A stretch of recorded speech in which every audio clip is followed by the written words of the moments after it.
Buenas noches, bienvenidos a este ciclo de conferencias de las artes. Hoy es con RTBC, Sistema de Medios Públicos, y van a hablarnos sobre las nuevas narrativas digitales y a presentarnos su caso de éxito, que es una serie realizada por ellos que se llama El Cubo. Bienvenidos, muchas gracias. Muchas gracias, Gustavo. Buenas tardes a todos, todas y todos los que nos escuchan hoy. Estamos acá desde el auditorio del SINDU de la Universidad Nacional en las charlas de las artes y como sistema de medios público queremos presentarles cuál es nuestra nueva apuesta narrativa como sistema de medios públicos. Entonces, el día de hoy vamos a presentarles un proyecto que se llama El Cubo, Historias Tridimensionales. Este es un cubo que actualmente tiene, es un proyecto que actualmente tiene 2 temporadas. La primera temporada fue un proyecto interactivo en el cual reunimos el grupo de teatro del Teatro Petra de Fabio Rubiano, un equipo de realizadores y un estudio multimedia para crear una narrativa totalmente nueva dentro de los productos audiovisuales que había hecho el sistema de medios públicos, y pues también en Colombia. En Colombia nunca se había innovado a este nivel. Entonces hoy queremos mostrarles lo que estamos haciendo como sistema de medios públicos. Entonces, para empezar, quiero contextualizarnos un poquito de cuál ha sido esa transición que ha sufrido el sistema de medios como tal, que antes caracterizaba por ser un sistema de medios tradicional, que con la transformación digital se vio obligado pues a renovarse, a cautivar nuevas audiencias y a hacer un proyecto convergente que hoy en día se llama RTBC Play, en el cual se reúnen producciones de todo el sistema de medios públicos: Radio Nacional, Señal Memoria, Señal Colombia, Radiónica y Canal Institucional, y estamos apostándole a crear contenidos que van dirigidos a nuevas audiencias digitales. Bueno, entonces, para los que no nos conocen, RTBC Play es la plataforma OTT del sistema de medios públicos y, como les comentaba, pues es la apuesta de todo el sistema de medios para ser convergente. Como ustedes saben, la esfera pública mediática, con la llegada pues de la web 2.0 y posteriormente actualmente la 4.0, transformó los hábitos de consumo, y la gente pues quiere consumir los contenidos a la hora que quiera, en el momento que quiera. Entonces era necesario crear una plataforma que obedeciera a estas demandas del consumo, y que por otra parte involucrara todos los contenidos del sistema de medios público y a las audiencias en un solo espacio. Entonces, bajo esta lógica surgen estos proyectos, que son proyectos interactivos, en los cuales como punto de entrada lo que tuvimos en cuenta fue crear comunidades para empezar a desarrollar una narrativa. Entonces, así como las películas crean sus fandom, en los cuales empiezan a crear sus propias versiones de la realidad de las historias, y empiezan a crear como todas estas versiones creadas por los fans, nosotros tratamos de crear una comunidad previa a la creación de este contenido, en la cual fuéramos involucrando desde su creación a las audiencias. Entonces, les voy a dejar un par de piezas promocionales de ejemplo con las cuales iniciamos este proyecto. Estas piezas, como ya les contaba, este proyecto reúne al Teatro Petra, bajo la dirección de Fabio Rubiano, un grupo de realizadores encargados de producir la parte audiovisual y un estudio multimedia. Entonces, acá vemos que la primera pieza nos cuenta cómo fue ese proceso. Quiero invitar a RTBC Play, Sistema de Medios Públicos, a un grupo de teatro como el Teatro Petra, a gente del universo audiovisual, a gente del universo multimedial, a programadores. ¿Qué puede contar? Esto se llama El Cubo, Historias Tridimensionales. Vamos a hacer un proyecto que incluye todas esas cosas: teatro, mundo audiovisual, interactividad, y necesitamos contar con ustedes, con las y los usuarios, que son finalmente los que van a recibir todas estas historias. ¿Por qué eso vamos a hacer? A contar historias. Por ahora digamos que son 6, después ya no más.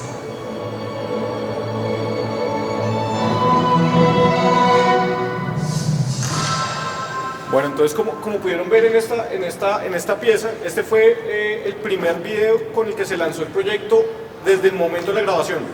Este proyecto pues fue anómalo porque pues fue el primer proyecto en el cual durante la pandemia nos atrevimos como sistema de medios públicos a salir a rodar. Hicimos bajo todas las medidas de seguridad, bioseguridad, en el Teatro Petra. Y lo que hicimos fue tratar de establecer un contacto con la comunidad desde el interior del teatro. Entonces, a mano derecha, izquierda, bueno, derecha de ustedes, pueden ver, ahí está como el feed del Instagram del proyecto, que se iba alimentando día a día con testimonios y narrativas de cada uno de los actores y de los integrantes de este proyecto, en el cual creamos una narrativa alrededor del proyecto, y era que era una cuenta regresiva, sí, que era un proyecto, que era un reto, que no sabíamos si lo íbamos a lograr, que realmente era verdad, porque pues fue una apuesta bastante ambiciosa, y empezamos a crear una narrativa a partir de las redes sociales. Esa narrativa es en una noche montamos plantas de luces en un día, hacemos temporada que son distintas en una semana, que no, parece que alcanzamos a viernes. Si hay demora, es culpa del audiovisual, para el teatro no. Bueno, iban pasando los días y pues los testimonios iban... El maestro dice que va a alcanzar a hacer el proyecto, no vamos a alcanzar, es demasiado. Igual yo voy a estar ahí, yo no puedo, no sé cómo va a ser. Y bueno, esa fue como la narrativa. Bueno, hola, soy el director de RTVC Play, y yo lo que puedo decir es que la culpa es de Fabio y de Ana, no es yo realmente los artistas enviando los documentos que toman respecto de la tridimensionalidad de las historias, es decir, que la historia no tiene una manera única de consumirse, sino un universo narrativo que tiene muchos puntos de entrada, muchos puntos de vista. La historia realmente no es lineal, no sabe dónde comienza, dónde termina, pero fueron ellos quienes aplicaron el resto, no fui yo. Y lo del 31 de diciembre es problema de ellos. Y bueno, esta fue nuestra apuesta por empezar a construir un contenido desde las audiencias. Y para continuar, antes de mostrarles el tráiler, quisiera presentarles a Margarita Herrera, directora y productora de cine, documental y ficción, y quien estuvo encargada de la producción general de la primera temporada del Cubo, que fue este. Entonces, bienvenida, Margarita. Buenas tardes, un gusto que estén aquí. Pues yo les vengo a contarles un poquito cómo fue el ensamble de la producción del Cubo. En el momento en que arrancamos el proyecto, como bien lo decía Camilo, la apuesta era apostarle a las audiencias, a construir unas audiencias que se pudieran sorprender con un contenido interactivo, que es un contenido que está poco explorado, digamos, desde las televisiones públicas y desde el sistema de medios públicos.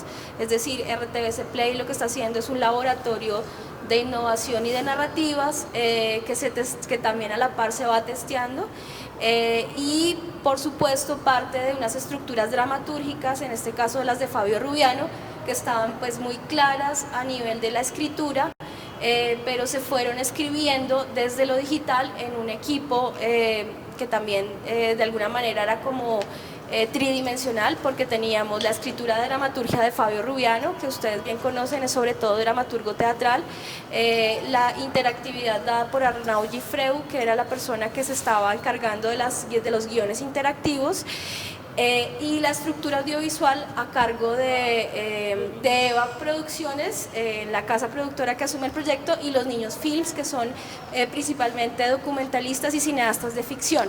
Entonces esta escritura en tres líneas es lo que hace que el cubo pues sea un proyecto con unas complejidades amplias, que parte de unas estructuras que metodológicamente no se han desarrollado, pero sí las hemos desarrollado al interior de RTBC Play, y pues un poco la idea de la charla de hoy es que ustedes puedan conocer cómo se estructura esto desde la interactividad. Partiendo de lo formal, los guiones de Fabio Rubiano eran guiones lineales, literarios, como los de cualquier producción audiovisual, no son diferentes, pero sí los guiones de Arnaud Gifreu, que son los de interactividad, son mapas que van conectando las líneas narrativas sobre las que se teje la estructura digital. Entonces el contenido lineal de los guiones de Fabio Rubiano en el momento del rodaje sí tenían unas estructuras que se iban cruzando y que se iban cruzando a la vez con los desarrollos de las estructuras interactivas propuestas tanto por Arnaud como por el equipo de interfaz que nos acompaña aquí hoy, Juan Marín y Josi, que nos acompañan también y les pueden contar un poco cómo se vuelve esto una realidad y pues un contenido que es complejo y que también está abriendo y colonizando nuevos espacios en las narrativas audiovisuales. Vamos a mostrarles a continuación el tráiler de la producción para que conozcan un poquito más, se hagan una idea más general de lo que fue el proyecto.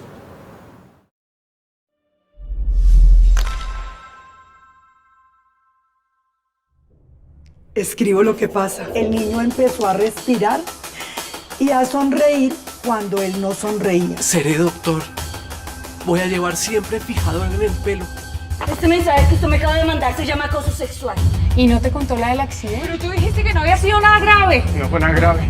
Escribo cosas tristes. La belleza no es lo que aparenta. Bienvenidos a Jekyll and Hyde. Que hay una muy alta posibilidad de que tengamos un cráneo normal. No es médico. Y usted nunca hubiera sido una buena médico. O pasa lo que escribo. Dentro de un minuto va a estar cruzando la puerta de su oficina, frente a su escritorio, sentado en su sillón.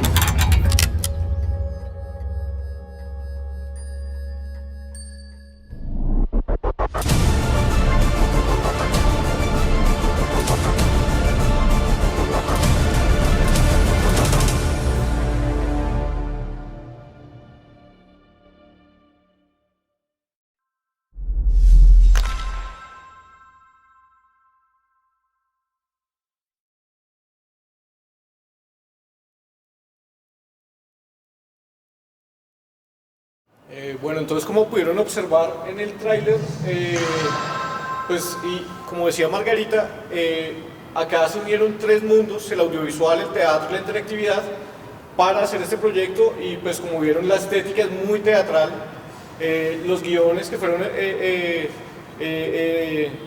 realizados por Fabio Rubiano tuvieron que cruzarse con toda una lógica de navegación, con unos mapas de navegación en los cuales habían puntos clímax de los personajes en los cuales se cruzaban con otros personajes para crear tres tipos diferentes de navegación. Entonces, como pueden ver acá en esta imagen, la interfaz de la producción, realmente ustedes pueden ver 6 historias. Es como si fuera es una sola historia, pero vista desde 6 ópticas diferentes. Acá la temática principal de esta temporada fue el poder, y vamos a tener 6 visiones diferentes del poder, en la cual vamos a poder seleccionar de inicio un personaje para navegar la historia, y 3 modos diferentes de navegación. Entonces, los 3 modos de navegación son el modo cronológico, que pues nos cuenta en el universo de ese personaje cómo le sucedieron los acontecimientos desde su punto de vista. El modo de navegación laberinto, en el cual se van a cruzar las historias de estos personajes, y la historia va a transformarse en la medida que nosotros seleccionemos seguir viendo la historia de un personaje o de otro. Y el modo reflexivo, que nos va a mostrar cómo los momentos, las situaciones límite de cada uno de estos personajes, y nos va a cuestionar acerca de nosotros qué creemos, qué opinamos acerca de esas situaciones. Entonces, pues están invitados a ver este proyecto, pero para que se vea así de bonito como ustedes lo ven, así de finalizado, fue necesario que interviniera el equipo de interfaz que pues tenemos acá en el auditorio a Juan Marín, fundador y director creativo de Interfaz, y a Yossi, que es el programador que nos está acompañando desde Argentina vía Meet. Entonces, bueno, acá ustedes están viendo cómo se ven los 3 modos de navegación. Entonces quiero que Juan nos cuente un poquito cómo fue hacer este desarrollo. Bueno, para nosotros fue un desafío muy grande enfrentar este proyecto por el formato particular del proyecto. Entonces el trabajo de nosotros fue como traducir todo lo que ya traía el equipo de RTBC, el director de interactividad que fue Arnau Gifreu, y ver cómo los usuarios iban a consumirlo en medios digitales.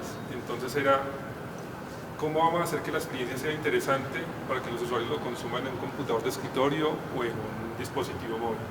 Era tratar de que se convierta en una experiencia interesante en el flujo, y les podemos contar cómo es el proceso de lo que hacemos nosotros. Después de entender cuál era el alcance del proyecto, lo que se iba a hacer, lo que hacemos nosotros es llevar todo eso a un esquema visual, como cuando hace un arquitecto un proyecto de arquitectura, pues como que hacer los planos iniciales, que es entender cómo va a verse la mecánica de la página o del sitio web o del interactivo que se iba a realizar desde la parte más plana, sin nada de diseño, sino que solamente es la parte lógica, cómo va a navegar el usuario hasta que llegue a un objetivo final, que es ver una recompensa. Entonces, aquí lo que podemos ver es la primera fase. Lo que se hizo fue una escaleta donde están todas las interacciones que están asociadas a cada uno de los personajes que están en la historia, que son 6. Después, teniendo todo claro, el mapa de cómo se iban a interlazar cada uno de los personajes con la historia, se hicieron unos wireframes, que son unos planos donde se hace de forma esquemática cómo van a estar distribuidos los componentes de navegación de cada una de las páginas, para que cuando el usuario los consuma entienda de qué se trata y entienda cómo va a ser el recorrido dentro de la experiencia. Es importante que todo este preproceso se hace testeando todo el tiempo para evaluar si realmente los usuarios van a entender cómo va a funcionar la experiencia. Entonces, si ustedes pueden ver acá, se ve como muy esquemático, como con imágenes muy planas, no tiene nada de diseño, pero era como para analizar cómo es que los usuarios van a escoger el personaje con el que desean ir y ver la experiencia, luego cuál es el modo de navegación que les parece más interesante, y luego van a ver cómo interactúan con cada uno de los pasos y los flujos hasta que lleguen a una recompensa final. Entonces se hizo un proceso muy largo, muchas reuniones, mucha interacción entre todos los equipos, hasta que se llegó a la siguiente fase, que fue la fase de diseño, que es ponerle como color o ponerle ya los estilos de lo que es una marca que se creó, que fue la temporada 1 del Cubo, que tiene ya sus colores, su logotipo, su tipografía, el estilo de fotos, y se implementó ya dentro de la interfase con base a lo que se hizo en los planos. Y ya teniendo todo esto solucionado, por ejemplo lo que está mostrando ahí es como que era necesario poner una parte para que los usuarios entendieran cómo funcionaba. Entonces se creó un onboarding que es como muy a cómo se hacen los juegos de video, que los usuarios entren y entiendan cómo funcionan cada una de las cosas que van a encontrar. Esto lo ven solamente cuando entran por primera vez, y ya luego ya ellos intuitivamente sabrían cómo se realiza toda la experiencia. Y ya con esto aprobado y validado por todos los miembros del equipo, se pasa a la siguiente etapa, que es la fase de desarrollo e implementación, que es meterle toda la parte de código interna para que sea funcional y que corra muy bien dentro de cualquier dispositivo, que en este caso era para que corriera en computadores de escritorio, en teléfonos móviles, dentro de la plataforma de RTBC. Yo creo que aquí José es quien es el director de la parte de tecnología, que está en Argentina, nos va a explicar cómo funciona todo lo que no vemos, pero que hace funcional todo lo que se hizo en la parte de diseño. Bueno, buenas noches a todos, saludos desde Argentina. Voy a compartir pantalla, así puedo mostrar un poquito lo que estaban contando los compañeros ahí. Acá está un poquito el esquema de cómo se trabajó en equipo, porque como esto fue a la distancia con Arnau, que bueno, estuvo un tiempo en Colombia, pero después se fue a España. Como contaba Camilo, ellos estuvieron trabajando con el script, con el guión. Pues luego estuvieron Margarita, Carolina y Camilo trabajando dentro de lo que es RTBC Play para hacer toda la parte de producción, tanto audiovisual como la producción de tecnologías, porque tienen un equipo interno muy importante de ingenierías que trabaja toda la parte de infraestructura, la parte de que el streaming funcione bien y de que todo funcione correctamente, cuestiones de servidores, base de datos, etc. Por un lado teníamos a Juan y Andrés que trabajaron toda la parte de interacción, y desde acá en Argentina trabajamos con un equipo de ingenieros. Los ingenieros se dividieron en lo que es frontend, que es la parte que ustedes ven, que ustedes pueden interactuar con la pantalla, y la parte de backend, que es la parte que está oculta, que es toda la parte de datos, digamos, porque esto se carga esto termina siendo un sistema informático. Entonces, para eso tuvimos que estar muy bien coordinados con el equipo de ingenieros de RTBC Play para seguir las directivas de trabajo de ellos y que el producto se pueda integrar dentro de su plataforma. Con lo cual, bueno, eso conlleva bastante trabajo porque hay que conocer cuáles son las políticas de trabajo de la plataforma y ellos también conocer cómo trabajamos nosotros. Todo esto lo trabajamos a través de herramientas online como Figma, como control de versiones, etcétera, que bueno, no vienen al caso porque son técnicas, pero fueron muy útiles para poder trabajar de esta manera distribuida desde varias partes del mundo. Acá con respecto a lo que comentaba Juan de los modos narrativos y lo que mostraba un poquito Camilo, nosotros tuvimos que hacer todo, o sea, una vez que estuvimos de acuerdo entre todo el equipo cómo debería ser la experiencia, después tenemos que traducir eso a un producto de software, a un desarrollo, a una pieza de ingeniería. Entonces, nosotros estudiando un montón de formas de narrativas y viendo cómo enlazar eso o hacer el nexo a estructuras de sistemas de ingeniería, pudimos establecer que estos tres modos tienen alguna estructura que se estudia en teoría de sistemas. Por ejemplo, lo lineal, como ustedes lo ven en cualquier serie, tiene una estructura de fila, así o cola como lo ven. Después, el modo laberinto, esto que lo voy a mostrar ahora un poquito, tiene una estructura que se llama clústeres comunicados, que es entrar al laberinto, perderse en el laberinto, poder tomar diferentes caminos, decisiones, bifurcar, y cada uno de esos caminos tiene a la vez un concepto asociado que es lo que se llama un clúster. En este caso son los 6 personajes de eso que hablaba Fabio Rubiano en la presentación del proyecto. Los 6 personajes vendrían a ser esos clústeres. Y después el modo reflexivo, que de alguna manera hace que la gente tenga una introspección, una reflexión, lo establecimos como una estructura multihilo, o sea, como si fuera un árbol que se bifurca y después se une de nuevo, y así uno va enlazándose entre conceptos de los diferentes personajes a través de la narrativa. Le voy a mostrar un poquito eso para que se entienda. Por ejemplo, si elegimos un personaje, Sales. Vamos al modo laberinto. El modo cronológico, bueno, vamos a mostrar rapidito. Continuamos. Perdón, porque ya había llegado al final. Entonces me está dando la recompensa. Vamos a iniciar de nuevo. Bien.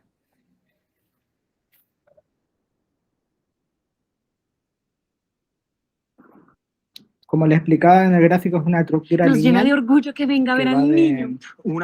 Que va ordenada cronológicamente. Una vez que se llega al fin de un video,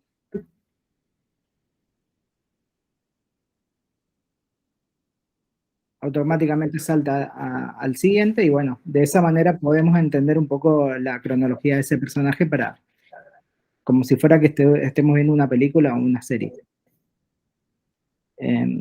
Perdón, vamos a... Vamos a entrar de nuevo al seleccionar el personaje, vamos de nuevo con González, y acá, como les explicaba, el modo laberinto. Una vez que yo ingresé a este personaje, entro en esta cosa que les explicaba, el clúster del personaje, que vendría a ser un laberinto dentro de un laberinto más general. Entonces, bueno, me voy acá.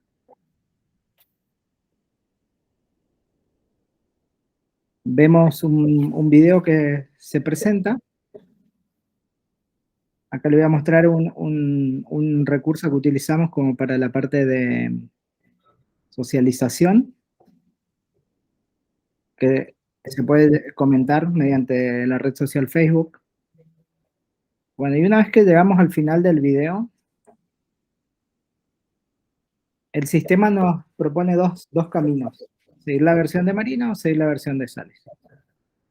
Si yo elijo la versión de Sales, sigo dentro del mismo clúster ese que le explicaba, porque estoy dentro del mismo personaje. Pero si sigo la versión de Marina, me salgo del clúster, me voy al clúster de Marina, donde manejan sus conceptos, y de esa manera me voy a otro personaje bifurcado en otro camino. Y así, bueno, hasta llegar al final. También una característica que tienen los laberintos es que te puedes perder, y puedes entrar en bucle, o puedes entrar a dar vueltas en círculos, digamos.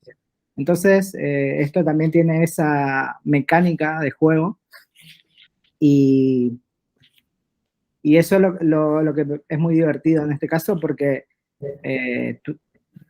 a la vez está la genialidad de Rubiano, que pudo hacer que esta narrativa funcione, que esta narrativa bifurcada, independientemente del camino que yo tome, cierre y tenga una lógica en la forma de contar la historia. Y por otro lado, nosotros tuvimos que acompañar eso a través de la programación. Y por último,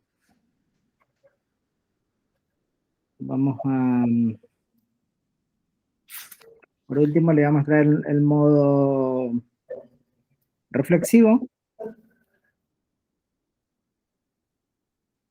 Para que sea más divertido, vamos a elegir otro personaje. Vamos, reflexivo.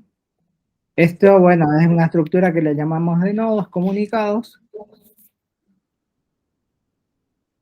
que lo que les explicaba de que el usuario entra en un modo, justamente como lo dice la palabra reflexivo, es a través de estas preguntas. En este caso, bueno, si Elvira tiene potestad para terminar su embarazo, algunas personas pueden opinar que una mujer es dueña de su cuerpo, otra persona que la vida es sagrada. Y lo interesante de este tipo de ficción es que uno también puede jugar a ser el villano. Entonces, ver un poco cómo se comporta la experiencia con respecto a eso. Bueno, una vez que elegimos un camino, nos ofrece 3 videos. Una vez que vemos los 3, esto funciona. Solamente si veo los 3 videos, acá los estoy adelantando para hacer un poquito de trampa, para ahorrar tiempo, obviamente.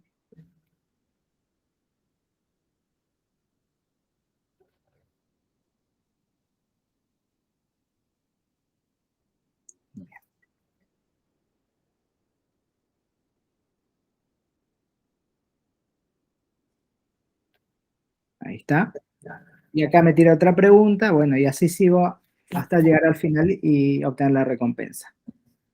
Eso es lo que lo explicaba de alguna manera con estos conceptos.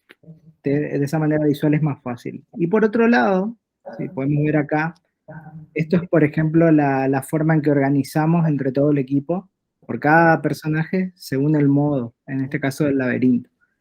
Entonces es enorme, imagínense que se tuvo que hacer nodo por nodo. Hay un trabajo muy grande de Camilo, de Margarita, organizando toda esta biblioteca, que fueron más de 100 videos. Y bueno, y la interacción, si hay que regrabar una escena, etcétera. Es un trabajo de producción increíble. Y eso un poco para que se den cuenta cómo pudimos trasladar todo este trabajo enorme de análisis y de narrativa a un concepto un poco más de sistemas o que entienden los ingenieros. Y eso, bueno, después tuvo la parte de programación, que hicimos con los lenguajes que utilizan RTBC Play, que son de última generación, y con algún tipo de trucos de tecnologías que sirven para que esto funcione rápido y para que esto no sea más que nada una traba para los usuarios. Bueno, eso respecto al pasar, eso es lo que tenía para decir, cómo pasar de lo conceptual a lo técnico. Muchas gracias, Yossi. Bueno, yo sí decía algo muy importante, y es que la lógica de estos proyectos funciona mucho como un videojuego. Entonces, en el momento que uno empieza a pensar la narrativa, tiene que pensar cuál va a ser la interacción del usuario, y tiene que pensar que cuando uno está en un juego, pues uno tiene que asumir un rol y aparte de eso espera una recompensa, ¿sí? Y la historia por sí misma no es una recompensa. Entonces, por ejemplo, en esta primera temporada, cuando uno terminaba una de esas líneas narrativas, al final uno tenía la experiencia de poder ver qué pensaban los personajes, por un lado, meterse en la mente de los personajes, y como recompensa final, meterse en la mente de Fabio Rubiano como creador de esta experiencia y conocer mucho más a fondo cómo fue este proyecto. Entonces, digamos que tras la experiencia de esta primera temporada, decidimos implementar y coger los elementos que ya habíamos aprendido de esta historia y aplicarlo a una temporada 2 de un proyecto que nosotros ya teníamos en RTBC Play, que era El Inquisidor, que es una serie de ficción en el cual la primera temporada la hicimos de la mano de Smart Films y toda está grabada con celulares. La segunda temporada de este proyecto decidimos hacerla como un proyecto interactivo y lineal, así que las personas pudieran tener la experiencia de navegarlo de dos formas diferentes, como una historia lineal, si quieren consumirlo como un largometraje, o como un proyecto interactivo, tras la experiencia que habíamos tenido de una primera temporada del Cubo. Voy a presentarles el tráiler de esta segunda temporada y rápidamente les vamos a explicar qué elementos tomamos de esa primera y cuáles son innovadores para esta segunda temporada.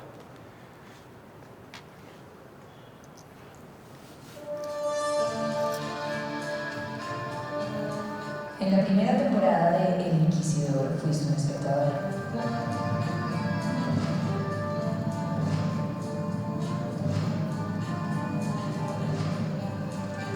Ahora serás un periodista investigador. Acepta el reto del Cubo Inquisidor y ayuda a Aura Bardot y a Andrés Erazo a descubrir el misterio del romano misógino. Descubre las pistas disponibles en el modo de navegación interactivo. Debes buscar objetos. Seleccionar la pista correcta entre varias opciones y resolver acertijos y rompecabezas. Así acumulas puntos de objetos para desbloquear las recompensas. En la esquina superior derecha encontrarás el tablero de recompensas, donde podrás ver tu puntuación, los objetos, pistas recolectados, así como tu ranking en relación a otros jugadores. En esta tablero también podrás acceder a recompensas y contenidos exclusivos. Llega hasta el final para resolver el misterio tras las muertes del romano misógino.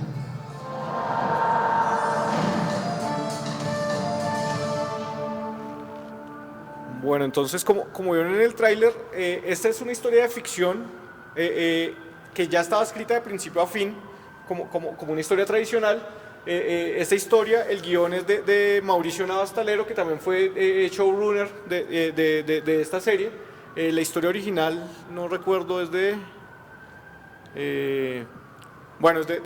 uno de los amigos de Mauricio y que fue alumno en su escuela de guión, y Mauricio vio todo el potencial, la escribe como una serie de ficción totalmente lineal.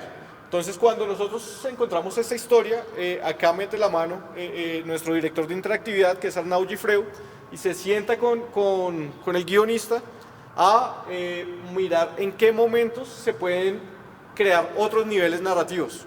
Entonces, no solamente tenemos un nivel lineal, sino que esta experiencia que ya teníamos en la primera temporada nos permitió descubrir que podíamos coger una historia totalmente lineal y crearle otros niveles de relato que en una historia tradicional no es posible hacerlo. Entonces, por ejemplo, acá vamos a encontrar escenas de segundo nivel que si las contamos dentro de un relato tradicional, le estamos dando más información al espectador del que queremos para mantener el suspenso, pero si nosotros lo unimos a un elemento de gamificación, ya cobra otro sentido, porque le estamos dando una recompensa al espectador y un rol. Entonces, por ejemplo, para esta segunda temporada decidimos darle el rol de detective investigador a los espectadores, y se juega bajo la lógica de un juego en el cual tienen que encontrar diferentes pistas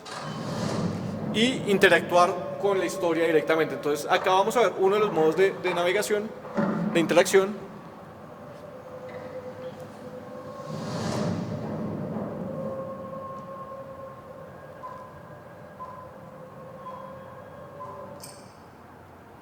Entonces ahí si encontramos el objeto correcto, vamos a ver algo que el espectador común, que la ve de forma lineal, no va a poder conocer.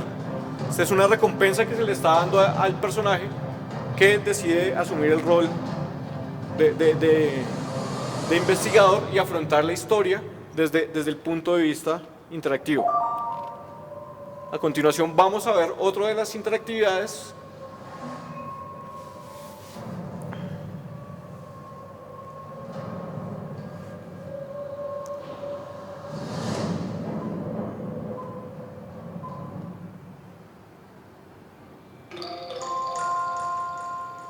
Bueno, entonces acá por ejemplo vemos que uno tiene que tomar la decisión si quiere traducir el texto o no. Entonces esa historia tiene 4 tipos diferentes de interactividades, diferentes niveles que plantean diferentes tipos de dificultad a los espectadores. Vamos a tener un primer nivel que es el que vimos inicialmente, como que se le da una pista para que encuentre fácil seleccionar entre un objeto. Ya les muestro específicamente. Pues bueno, digamos, todo esto lo hemos reflejado acá en el guión. Entonces, por ejemplo, esta interactividad de primer nivel que vemos acá fue la que ya vimos, que en el apartamento, no, mientras está esta continuación, es seleccionar un punto entre varios. Entonces vemos que pues hay 2 diferentes niveles desde el guión, y así lo vemos una vez llevado a la interactividad.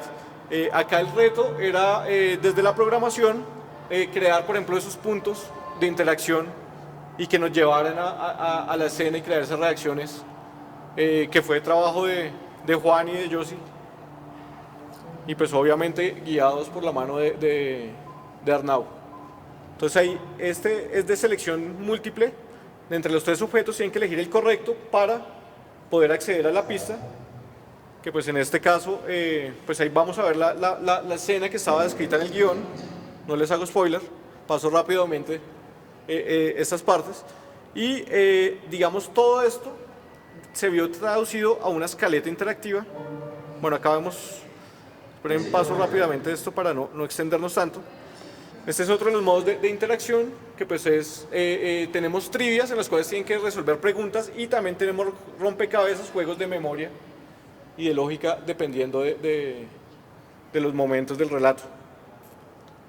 Entonces, bueno, entonces, como les contaba, entonces, después de que tenemos este guión literario, se creó una escaleta por los diferentes niveles de navegación, que pues se llevaba esto estuvo acompañado de la mano de Yossi, un experto en gamificación, que se llama César León, que nos estuvo acompañando desde España, y ellos encontraron que esta era la mejor forma de llevar a la práctica, pues a una especie de guión interactivo, todo este desarrollo y estas interactividades. Entonces, inicialmente se dibujaron, se hizo un storyboard, escena por escena, de cuáles iban a ser las interactividades. Obviamente esto fue llevado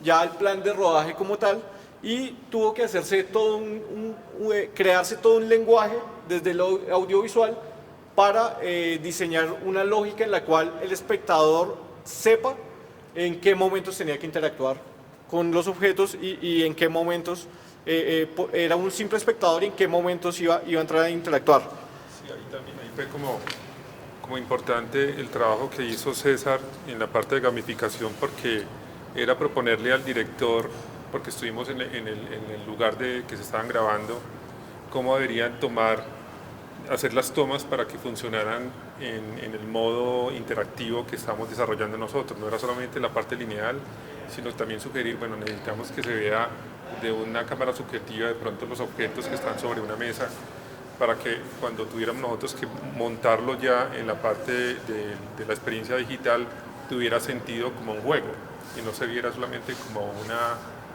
una línea de tiempo en una historia.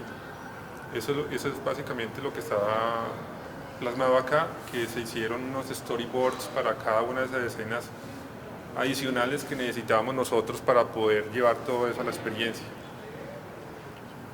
Igualmente aquí este es el mapa del sitio, definiendo cómo es que el usuario entra a la página del home y cómo escoge el modo de navegación y cómo va a interactuar con cada una de las zonas interactivas de la página.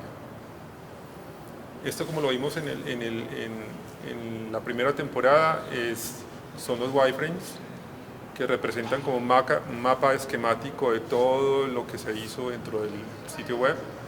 Igual aquí cómo es que el usuario se iba a registrar, tenía que ir directamente a la plataforma de RTBC y cómo volvía y cómo aparecía cuando ya estaba logueado, cómo funcionaban visualmente, que eso fue una decisión que se tomó al final para que se entendiera como que el usuario, cuando va a entrar como un investigador, firmara como un contrato para que se montara en el rol de investigador realmente cuando escoge el modo interactivo. Y bueno, ahí se acaba la presentación, pero pues lo que acaba de decir Juan es una cosa muy chévere, pues muy interesante, y pues creo que pues es la finalidad de que estemos hoy acá, y es dejarles como moraleja de que estas nuevas narrativas implican el trabajo de mucha gente, muchos roles interdisciplinares, y que pues se van trabajando simultáneamente, ¿sí? Por ejemplo, esto último, de generar el contrato, nos dimos cuenta ya cuando estábamos haciendo la estrategia de difusión y dijimos cómo le vamos a llegar al público con esta historia, y decidimos, hay que cambiar el papel que tiene el usuario, ¿sí? Que no sea un usuario normal, sino vamos a venderle un rol específico, que sea el de periodista investigador, va a firmar un contrato con el Inquisidor, que es el diario que está investigando estos crímenes, y eso fue ya lo último, ya estaba producida la serie, ya se había terminado de rodar, y desde la interactividad y el equipo de difusión de RTBC Play se tomaron esas decisiones ya al final pensando en los usuarios. Entonces estos proyectos son una cadena muy grande en la cual desde el primer momento, como decía Juan, desde el rodaje se tienen expertos en gamificación pensando el lenguaje audiovisual. No es solamente un director, no es solamente un director de fotografía los que están pensando en esa estética de la serie, sino que hay todo un equipo detrás, una lógica nueva que implican estas narrativas audiovisuales, narrativas interactivas, en las cuales se involucra todo un equipo de diferentes ramas. No sé, Margarita.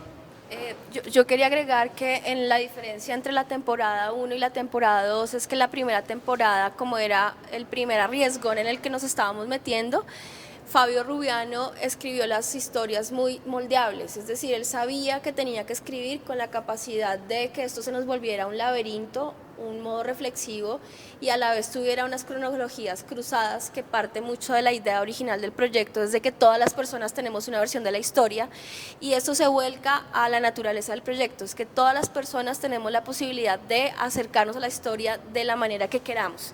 Entonces, así como le damos el poder a los personajes de contar su versión, estamos dándole el poder a los usuarios de contar la historia y acercarse a la historia de la manera que quieran, y por eso cada modo de navegación es una posibilidad de entrar a la historia de una manera diferente, es decir, darle el poder a los usuarios, a las audiencias, de explorar los contenidos de una manera más libre y democrática, que también tiene que ver un poco de democratizar la información. Entonces es muy interesante porque así como estéticamente se está construyendo esto, a la vez los usuarios están teniendo esa posibilidad y eso enriquece mucho.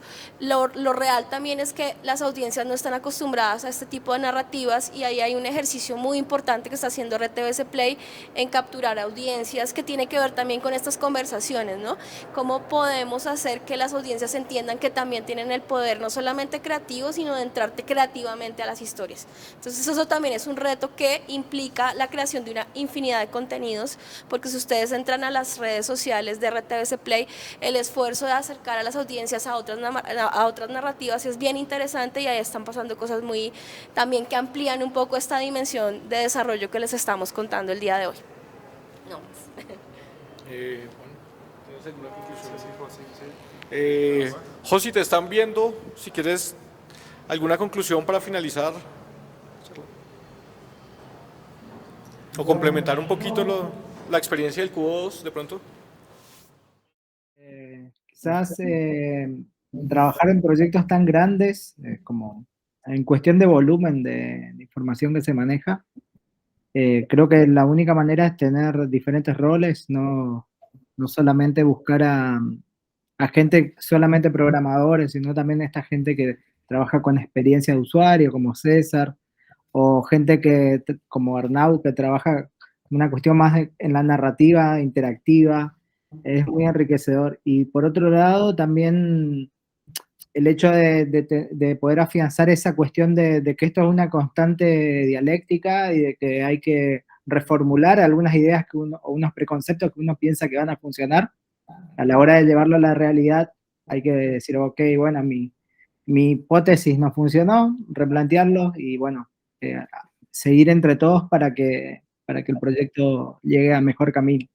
Y eso es como un aprendizaje que tuvimos acá, que es como que muchas veces en un producto artístico uno tiene su visión o sus conceptos, y en esta cosa que tiene que ver con la interacción y la participación un poco más directa de la gente, quizás hay que replantear un poquito eso y hacer una actividad un poquito más dialéctica, entre todos, discutir, reformular, etc. Yo creo que otra cosa importante que se puede comentar sobre este proyecto es como que la forma como se gestaron las 2 temporadas, o sea, como que da a conocer que realmente trabajar colaborativamente con equipos en distintos países y con software es muy, o sea, se ve el resultado, aunque sean proyectos muy grandes, donde están involucrados muchos equipos produciendo contenido, produciendo ideas o produciendo pues como temas relacionados con arquitectura de información y desarrollo e implementación de cosas, se pueden hacer cosas, o sea, ya obviamente no es un secreto que todos seguramente hemos trabajado de esa forma, pero esto es una muestra de que proyectos grandes que implican contenido audiovisual, no tan plano, sino ya con mucha riqueza de formato, se pueden hacer. Y seguramente pues, más adelante vendrán otras cosas más interesantes. Por ahora estamos no explorando, sino que se nos abren puertas para hacer cosas más interesantes de pronto con inteligencia artificial o con visualización de datos o con otro tipo de cosas que tengan cabida dentro de lo que pueda proponerse para futuras temporadas. Bueno, pues eso era todo lo que teníamos que contarles. Muchísimas gracias a la Universidad Nacional, a la Facultad de Artes, a Difusión de las Artes y el ciclo de conferencias de las artes por abrirnos este espacio, y pues esperamos que este es el inicio de un espacio que queremos crear entre la Universidad Nacional y RTBC Play, y bueno, todo el sistema de medios, en el cual podamos contarles qué estamos haciendo y socializar y crear un vínculo entre la academia y la industria. Entonces, muchas gracias. No sé si alguno tiene alguna pregunta, quieren. Todas las preguntas que quieran hacer. Sí, claro. ¿Cuánto fue el tiempo de ejecución del proyecto ya acá? Pues un proyecto Margarita, que fue la productora. Yo estuve participando como productora externa, o sea, es decir, con la casa productora que asumió en la primera temporada, aproximadamente 6, 7, 8, 9 meses, más o menos. El desarrollo empezó julio, agosto. El desarrollo, es decir, como poner la idea en unos primeros guiones escritos por Fabio Rubiano, fueron unos 4 o 5 meses. Sin embargo, cuando empezamos, el rodaje fue realmente sencillo porque fueron 20 días de rodaje intenso, o sea, como casi un mes, con una preproducción de otro mes, con el ensayo de actrices y actores y los ensayos de cómo se movía la cámara, es decir, se hicieron ensayos en caliente, se iba haciendo como toda la estructura de rodaje, o sea que el rodaje fue súper efectivo. Y lo otro que fue muy efectivo fue que cuando entramos a rodar ya teníamos muy claro cómo era el laberinto, es decir, ya sabíamos que si teníamos la historia de Alba y en ese momento había una bifurcación, sabíamos que teníamos que rodar el plano en el que se bifurcaba la historia, o sea que no hubo ninguna retoma, es decir, se rodó pensando en el laberinto, que era, digamos, el modo de navegación más complejo. Entonces no hubo necesidad de entrar a rodar algo extraño. Y también fue muy, digamos, muy estratégico pensar, si de repente yo no lo tenía tan claro porque yo nunca había hecho un proyecto como con estas complejidades, había hecho otras cosas, digamos, digitales, pero no en ese nivel, fue haber hecho mucho foto fija y que Camilo, que estaba en el equipo de realización de RTS Play, también generó mucho contenido paralelo. Entonces estuvimos muy cubiertos en fotografía, que fue muy importante tenerla para la construcción de la página web. Teníamos una fotógrafa que estaba todo el tiempo haciendo detrás de cámaras, haciendo fotografía de todos los personajes, y eso nos permitió que Interfaz también tuviera como una posibilidad de integrar las imágenes, que además eran muy plásticas porque el teatro nos permitió jugar con muchas cosas. Realmente, si ustedes pueden navegarlo, van a ver que el cuidado del arte, de la fotografía es impecable, pero lo que es lindo de ese proyecto en la primera temporada es que se siente la sensación teatral, que es muy la dramaturgia del Teatro Petra, de Fabio Rubiano y del cuerpo de actores del Teatro Petra. Entonces creo que ahí también hay otro nivel que estaba claro al integrar a Fabio Rubiano, pero en el principio empezó también como que se quería documentar, porque este proyecto inicialmente quería ser documental y se quería documentar la experiencia de qué pasa si metemos en medio de la pandemia a un equipo de artistas a producir contenido. ¿Por qué? Porque la pandemia de alguna manera provocó esa situación. Entonces, obligatoriamente teníamos que estar en una locación donde todo estuviera muy controlado. Entonces, lo que pasó finalmente es que pues llega Fabio Rubiano, él tenía ya unas estructuras escritas, pero cuando Juan Vaquero le propone hacer esta estructura de queremos una historia que tenga posibilidades de bifurcación, él empieza a escribir un enramado de historias que todas las historias se van cruzando, y uno de los referentes importantes era Amores Perros, pensando en estas estructuras que no son lineales, pero sí se conectan en algunos puntos de las historias. Y en eso, pues ustedes creo que conocen la dramaturgia de Fabio Rubiano, es un ser humano magistral cuando escribe. Entonces todo lo que iba haciendo era moldeable a lo que quisiéramos hacer narrativamente. Y pues ahí también fue muy clave haber integrado el equipo de los Niños Films, porque también se le pegaron mucho a sus ideas de mantener la cámara frontal, que a nivel del desarrollo digital también funcionaba muy bien para construir las interacciones. Entonces teníamos siempre planos frontales que estaban muy bien iluminados, muy bien compuestos para que pudiéramos integrar las interacciones que se fueron construyendo en la medida que íbamos rodando. Entonces nosotros le íbamos pasando a Interfaz unos stills en los que estábamos diciéndoles así más o menos está quedando esta producción, y ellos empezaron a trabajar, o sea, en caliente estábamos rodando, en caliente se iba haciendo la arquitectura de cómo se iba organizando cada uno de los modos de navegación, y empezamos a trabajar en baja. Los primeros videos que colgamos en la plataforma todos eran borradores en baja sobre los que se fue trabajando, por eso se extendió realmente fueron como 10 meses, casi un año realmente, o sea, si uno se pone a ver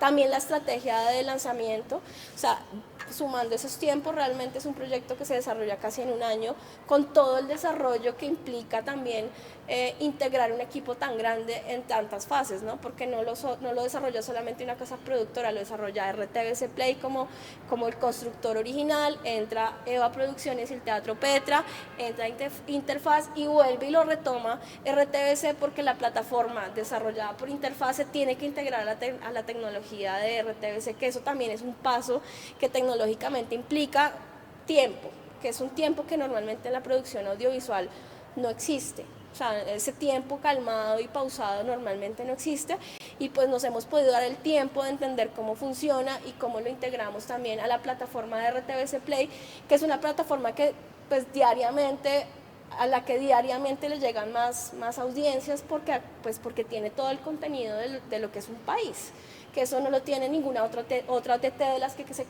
suelen consumir en el contenido actualmente, ¿no? Es donde realmente nos encontramos con el país, y si ustedes van y navegan tanto el Inquisidor como el Cubo del Poder, pues van a encontrar el país de unas maneras muy sutiles en cada uno de los directores y personas que han participado en el proceso de desarrollo de este contenido. Tengo dos preguntas. La primera es, se está planeando una tercera temporada, y la otra es, cuando hicieron lo que hicieron con los celulares, ¿cuál era como la capacidad que requerían esos celulares para hacer lo que hicieron? ¿Tú conoces esa primera parte? Bueno, les voy a hablar yo de la primera, si se está haciendo una tercera temporada. Hay algo interesante también del desarrollo, digamos, tecnológico del Cubo, y es que puede transitar entre el teatro, el cine. Esta temporada es un poco más serie televisiva, que es un poco más el perfil de Mauricio, y en esta tercera temporada estamos buscando hacer un proyecto documental. Entonces eso también es bien interesante del Cubo, ¿no? Que las estructuras que se han creado para construir esta historia, en la que finalmente la primera premisa es: tenemos 6 personajes que comparten un contexto o un espacio. En el caso del Inquisidor es el periódico y toda la historia relacionada con estos feminicidios que empiezan a aparecer en la ciudad. En la temporada 1 es un teatro y son muchos universos, pero hay un espacio y unos personajes muy definidos. Estamos tratando de identificar un lugar, un contexto, estamos tratando de explorar un poco más lugares fuera de la ciudad, porque los 2 primeros han sido más urbanos. Estamos pensando en ubicar la historia en algo rural, donde haya también 6 historias de personajes que se van a intercalar y se van a cruzar. Y sobre esa historia estamos haciendo en este momento investigación para producir este año. En eso estamos, en ese proceso estamos, y en el que también entraremos a integrar lo ya aprendido de las 2 primeras temporadas, y pues por supuesto habrá ahí unos desarrollos, unas evoluciones que esperamos pues tengan una conexión en este caso desde la realidad, ¿no? desde lo que toca otra fibra, que toca el documental. Bueno, y en relación a la primera temporada del Inquisidor, que pues fue la que precedió esta segunda temporada del Cubo, esa primera temporada fue una coproducción entre RTBC y Smart Films. Entonces, los equipos con los cuales se grabó, pues realmente fueron de los patrocinadores de Smart Films, no sé si pueda nombrar marcas, pero más o menos las especificaciones técnicas de los equipos eran como los primeros celulares que tenían cámaras de 20 y pico de megapíxeles, aproximadamente 23, 24.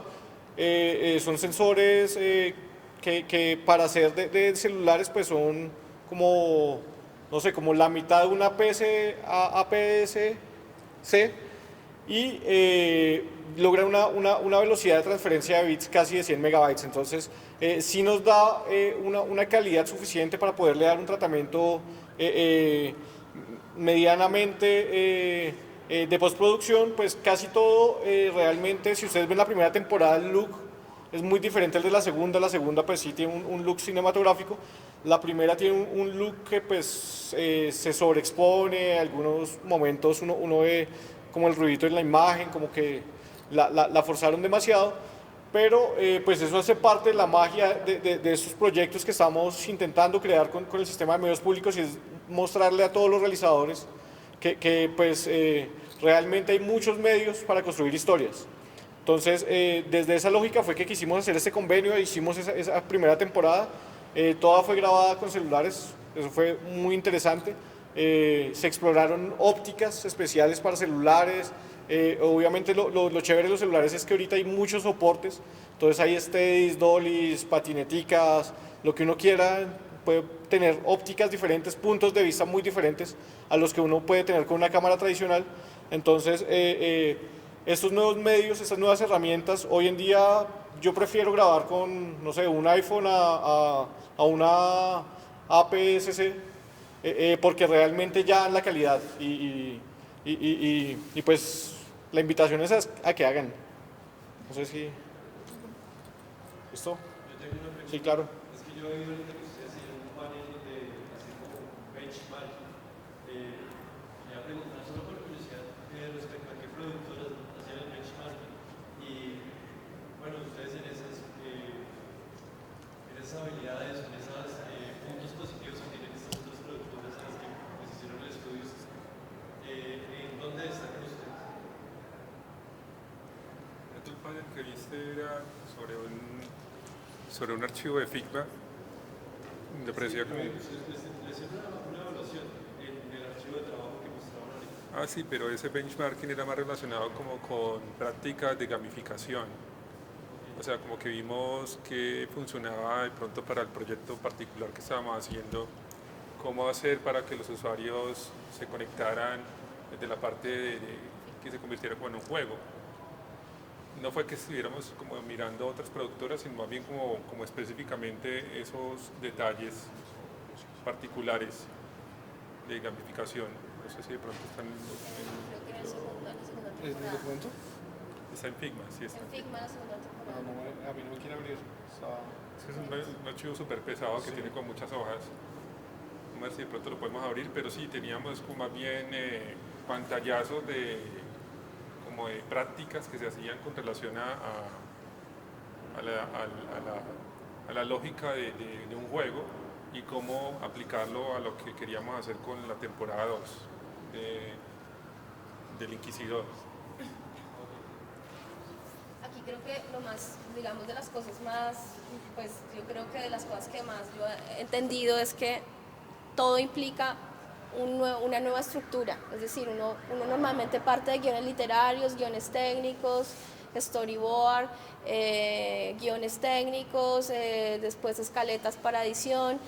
Lo que implica este proceso es muchísimo más grande y nada está inventado, porque cada uno de los cuadros, y no están viendo ni la mitad de los cuadros que hemos hecho en Excel, en Figma, o sea, hay un montón de estructuras que no tienen un solo camino, finalmente el camino se lo inventa uno, y pues sí hay herramientas muy interesantes como Figma que nos la viene a enseñar Juan y Josi, y que ellos ya manejan por otros desarrollos, pues igual, por ejemplo, el Excel sigue siendo una maravilla, ¿no? Como que le permite a uno, una herramienta que parece como tan arcaica, se vuelve una herramienta en la que todo el mundo accede, todo el mundo edita, todo el mundo puede generar nuevos mapas, nuevas estructuras, entonces finalmente se vuelven muchas estructuras que se van enlazando y que están respondiendo a necesidades concretas del proyecto, entonces es decir, ahí no hay una metodología, yo creo que la metodología es ser organizado, porque es tanta la cantidad de gente que hay que es imposible darle un solo camino a las estructuras, y bueno, ahí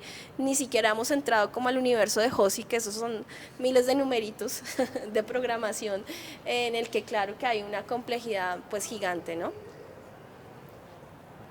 sé si Josi quiere hablar.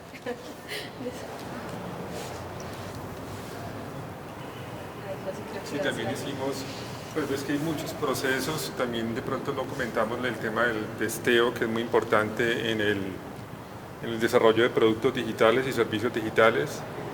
Hicimos como que usuarios que los parametrizamos para que fueran como el público objetivo a los que queríamos llegarle, vieran la experiencia antes de que estuviera al aire y nos dijeran cuál era su visión de lo que estaban viendo. Identificamos errores, donde la gente encontraba frustraciones en medio de los flujos, cómo corregir y llegar y optimizar todo para que funcionara muy bien. Otro desafío grandísimo es lo de los celulares, porque como son experiencias de pantalla, yo creo que para uno ver un capítulo en un sistema de streaming como en Netflix, uno lo ve en una pantalla o un televisor, pero en el celular muy poco, aunque sabemos que hay muchos usuarios que lo hacen. Teníamos obligatoriamente que optimizarlo para ese tipo de usuarios que lo iban a consumir ahí. Entonces era cómo lo va a ver un usuario en un iPhone, cómo lo va a ver un usuario en un celular Android de una resolución distinta, y uno cree que es muy sencillo, pero en realidad un tamaño de pantalla implica que los iconos se hagan de otra forma, la interacción de otra forma. O sea, es como que una cantidad de variables que convirtió el proyecto en cositas que no se ven a primera vista, pero que en realidad tienen mucho trabajo por detrás. ¿Alguna otra pregunta? Bueno, muchísimas gracias. Entonces, estamos por terminada esta charla. Muchas gracias por la invitación. En serio. Muchas gracias. Gracias.